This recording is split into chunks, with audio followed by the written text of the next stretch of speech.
Jesus não te faz feliz. Por que ele te faz feliz? Ele não aparece, ele não fala, ele não faz nada. Você sofre pra caramba, mas quando acontece uma coisa boa, você fala, foi ele. Me deixou feliz. Pô, assim é fácil, velho. Eu não pedi pra ele morrer no meu lugar. Não, mas ele morreu no seu lugar. Ele pagou o preço por você. Transar não pode, que é pecado. Beber não pode, que é pecado. Não, balada não pode, tatuagem não. O que é pecado, mano? Te faz feliz? Faz, pecado. Cara, eu tinha visto esse vídeo na semana passada e ele me incomodou muito, então eu tive que vir aqui falar sobre ele. Pra quem não conhece esse cara, ele, alguns anos atrás, fazia vídeos de humor gospel na internet. E ao longo do tempo esse cara foi se afastando de Jesus, ao ponto dele fazer vídeos como esse. Você ainda mantém alguma conexão pessoal com Deus mesmo pós-igreja? É muito louco isso. Como eu fiquei muito conhecido na internet por causa do personagem Pastorzão e eu ser um cara muito ativo na igreja, quando eu comecei a me posicionar contra a ideologia, contra a sistemática e contra a manipulação que a igreja evangélica é, as pessoas questionam muito esse lance da minha relação com Deus. Mas eu vejo Deus todo dia, tá ligado? Eu vi Deus ontem, ele era uma mulher trans e tal. Eu vi Deus ontem, ele era uma mulher trans e tal, passando fome, e eu paguei o almoço dele, tá ligado? Semana passada eu paguei uma esfirra pra ele, ele tinha 13 anos. Esses dias eu ajudei Deus. Com 60 anos de idade, tá ligado? Eu tinha até dinheiro dessa vez, mas tava precisando de alguma ajuda com rede social e com amizade, tá ligado? Então, todo dia Deus tá aparecendo pra você, tá ligado? Ou será que você só consegue enxergar ele dentro da sua igreja? Bom, nesse vídeo aí, ele deu uma viralizada e tal, com esse cara falando um pouco sobre as coisas que fazem ele feliz, que são pecado, e sobre o sacrifício de Jesus, dele nunca ter pedido, então é uma dívida que ele não tem muita escolha.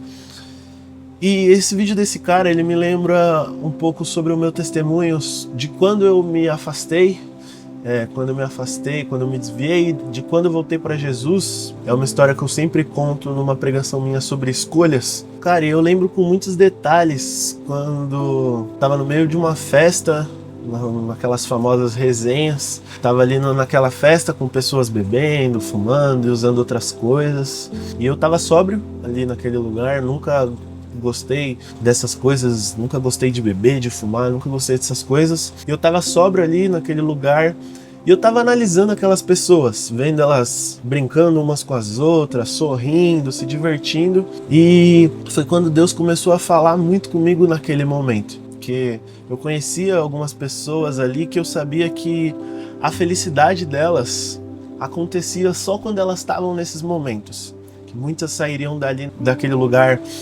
e tinham pensamentos de solidão, algumas até enfrentavam depressão, e de fato aquelas pessoas ali, elas só estavam felizes naquele momento por conta daquelas coisas que elas estavam usando. E aí foi quando Deus começou a falar comigo ali no meio daquela festa, e ele me lembrou de como eram as pessoas na igreja, das pessoas felizes, as pessoas pulando na presença de Deus, as pessoas se divertindo e sem nenhum tipo de incentivo para essa felicidade, sem elas usarem nada para serem felizes. E aí foi quando eu caí em si ali no meio de tudo aquilo, e aí eu comecei a me perguntar, cara, o que eu tô fazendo aqui?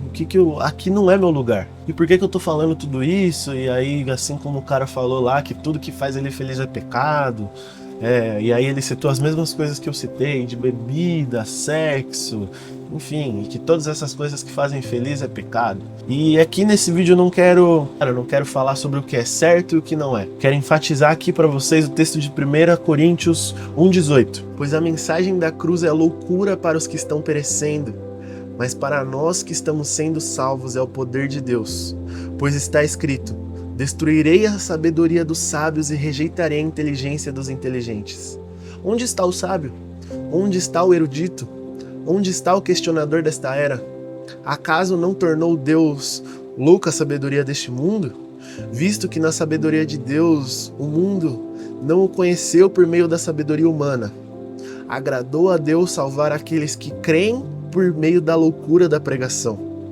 Os judeus pedem sinais milagrosos e os gregos procuram sabedoria. Nós, porém, pregamos Cristo crucificado, o qual de fato é escândalo para os judeus e loucura para os gentios.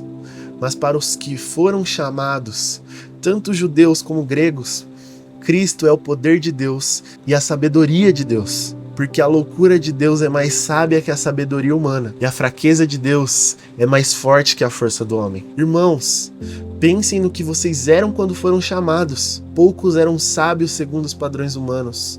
Poucos eram poderosos, poucos eram de nobre nascimento. Mas Deus escolheu o que para o mundo é loucura, para envergonhar os sábios, e escolheu o que para o mundo é fraqueza, para envergonhar o forte. Ele escolheu o que para o mundo é insignificante, desprezado, e o que nada é, para reduzir a nada o que é, a fim de que ninguém se vanglorie diante dele. É, porém, por iniciativa dele que vocês estão em Cristo Jesus, o qual se tornou sabedoria de Deus para nós, isto é, justiça, santidade e redenção, para que, como está escrito, quem se gloriar, glorie-se no Senhor. Eu mesmo, irmãos, quando estive entre vocês, não fui com um discurso eloquente, nem com muita sabedoria para lhes proclamar o ministério de Deus, pois decidi nada saber entre vocês, a não ser Jesus Cristo e este crucificado. E foi com fraqueza, temor e com muito tremor que estive entre vocês. Minha mensagem e minha pregação não consistiram em palavras persuasivas de sabedoria,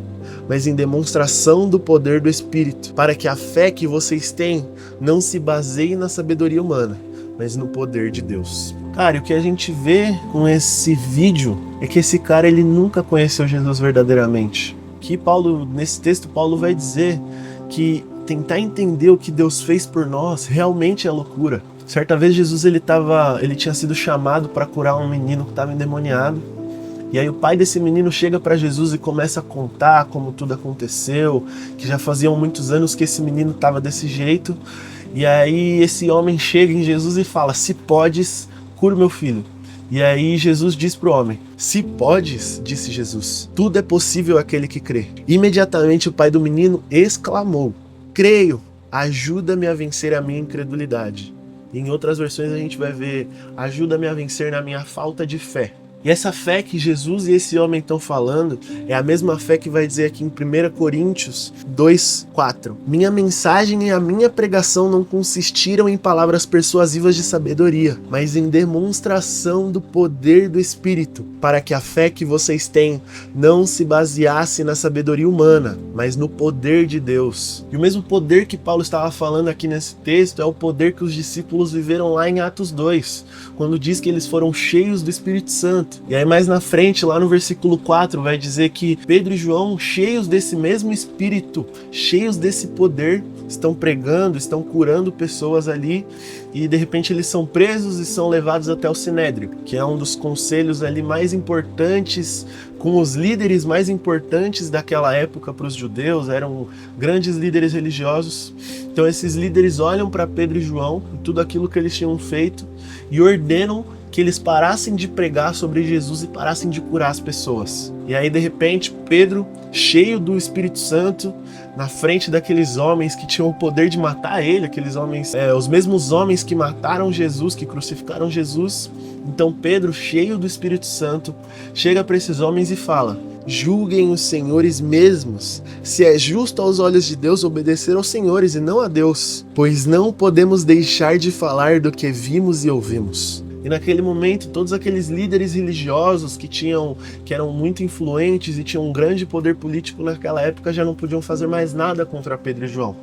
Porque toda aquela multidão que tinha escutado eles pregarem, que tinham visto todos aqueles milagres, estavam felizes e louvando ao Senhor por tudo isso. E eu não sei se você consegue notar a diferença entre esse homem que a gente assistiu o vídeo, que aparentemente nunca conheceu o poder de Deus, nunca conheceu Jesus verdadeiramente, para esses homens que eu citei hoje, que tiveram as suas vidas transformadas por Jesus e passaram a transformar outras vidas. E por isso que é muito perigoso você ser esse crente soft, esse crente que nunca teve experiências com Jesus, esse crente que não conhece Jesus verdadeiramente, esse cara que não lê a Bíblia.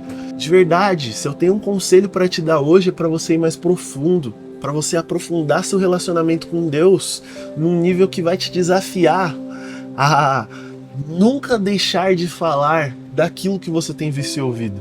E para finalizar esse vídeo eu quero ler a verdadeira mensagem da cruz. Pois por meio da lei eu morri para a lei, a fim de viver para Deus. Fui crucificado com Cristo. Assim já não sou eu quem vive, mas Cristo vive em mim.